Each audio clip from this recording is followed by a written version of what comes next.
Hello प्यारे students, स्वागत है आज की इस वीडियो में। तो आज हम देखने वाले हैं क्लास 12th इंग्लिश 2025 का जो यूपी बोर्ड का एग्ज़ाम होने वाला है, उसमें इंग्लिश के पेपर में जो 3 महत्वपूर्ण स्टेंजास आने वाले हैं उसको मैं आज आपको रिपीट करवाने वाला हूं। आप लोग ये अपने स्कूल में बुक में पढ़े होंगे ये क्वेश्चन, और ये काफ़ी इंपॉर्टेंट 3 महत्वपूर्ण स्टेंजास हैं जो कि 6 नंबर के हर एग्ज़ाम में पूछे जाते हैं।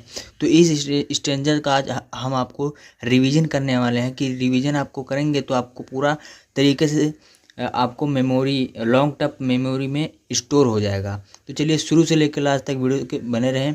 तो इस क्वेश्चन को चलिए देख लेते हैं। 3 महत्वपूर्ण स्टेंजास क्लास 12th इंग्लिश के लिए ग्रामर में। थोड़ा सा दिमाग लगाना आपको, इस स्टेंजा को आप आसानी से सॉल्व कर लेंगे। सबसे पहला स्टेंजा देख लेते हैं। सबसे पहला स्टेंजा यहाँ पर दिया है, and looked out at young tree sprinting the merry children spilling out of their homes, but after their airport's security check standing a few yards away, I looked again at her. So student, इस प्रकार का stanza दिया हुआ है, पहला stanza जो कि महत्वपूर्ण है और वेरी इंपॉर्टेंट भी है, मोस्ट इम्पॉर्टेंट है। तो ये माई मदर एट 66 लेसन से लिया गया है। ठीक है, माई मदर एट 66 लेसन आपने पढ़ा होगा अपने स्कूल में, आपके टीचर भी पढ़ाए होंगे। सो स्टूडेंट, इस प्रकार से स्टेंजास आपको यूपी बोर्ड के एग्ज़ाम में दे दिए जाते हैं। उसको आपको मतलब ये जो दे दिया जाता है, और यही जो आप मतलब पूछ लेता है, 4 नंबर का एक क्वेश्चन पूछता है कि 4 लाइन में पोएम लिखो। ठीक है, तो ये जो आपको ये स्टेंजा दिया जाता है, पोएम दिया जाता है पोएट्री से। ठीक है, तो यही आपको अपने उत्तर पुस्तिका में अपने जो कॉपी होता है उसमें नहीं उतारना है। ये करने पर आपका जो है नंबर पूरा में पूरा नंबर काट लिया जाता है। ठीक है, अगर आप कॉपी से उतारेंगे तो आपका काट लिया जाता है। तो ये मैं वेरी इंपॉर्टेंट बात बता दे रहा हूँ आपको।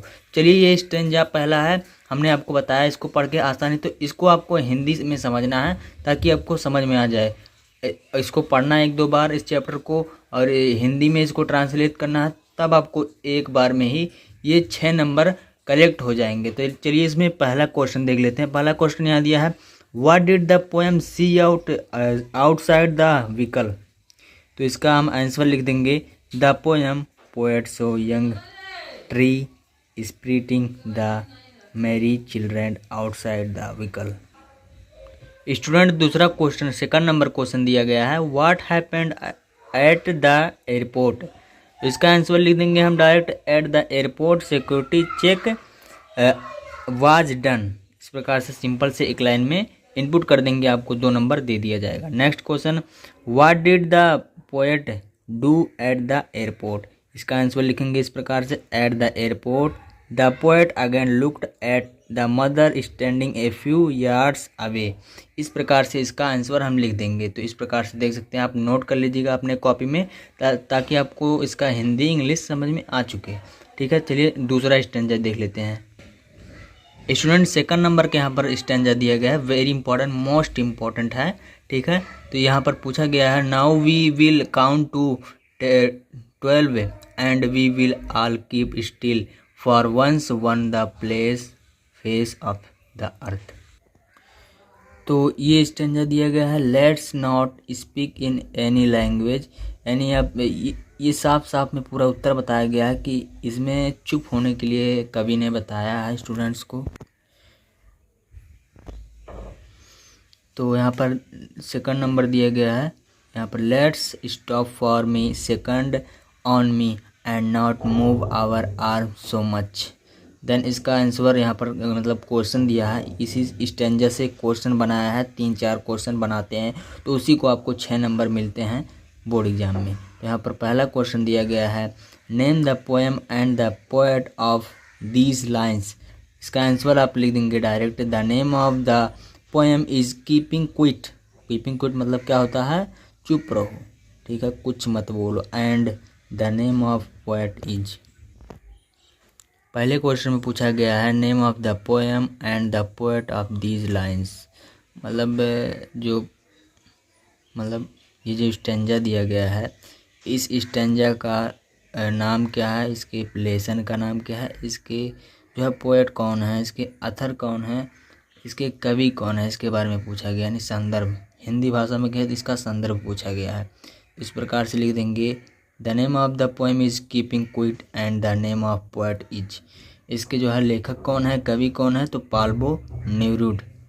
नेक्स्ट दूसरा नंबर क्वेश्चन है what does the poet say is first 2 lines. तो फर्स्ट 2 लाइन्स में पोएट ने क्या कहा है, now we will count to 12 and we will all keep still, ये बताया है। तो इसका आंसर डायरेक्ट लिख देंगे इन फर्स्ट 2 लाइन, ये आपको अपने से ऐड करना है। The poet say to count to 12 and they will all keep still.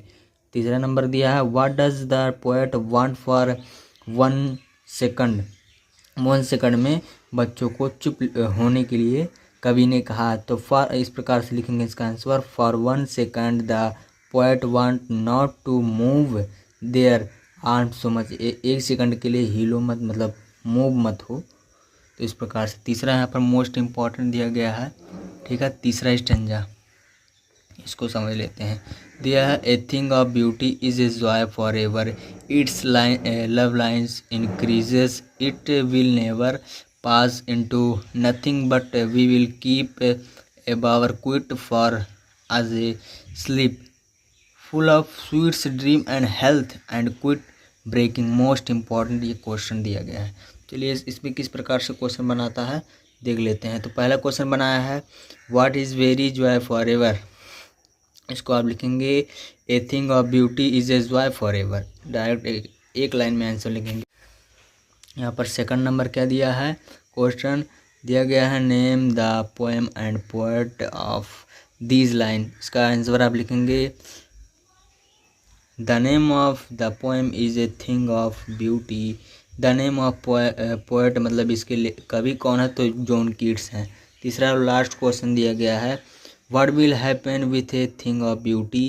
इसका आंसर लिखेंगे ए thing of beauty will never pass into the nothingness, शून्यता। इस प्रकार से लिखेंगे तो आपको 6 नंबर फिक्स हो जाएंगे। तो आशा करता हूँ ये वीडियो आपको अच्छा लगा। वीडियो अच्छा लगा तो एक दोस्त के साथ आप शेयर करिए, वीडियो को लाइक करिए, सब्सक्राइब करिए। आपका मान एक दोस्त के साथ आप शेयर कर दीजिएगा इस वीडियो को ताकि उसको भी हेल्प मिल सके। तो इसी प्रकार के टॉपिक के लिए इस चैनल को लाइक सब्सक्राइब शेयर करें। मिलते हैं नेक्स्ट टॉपिक से।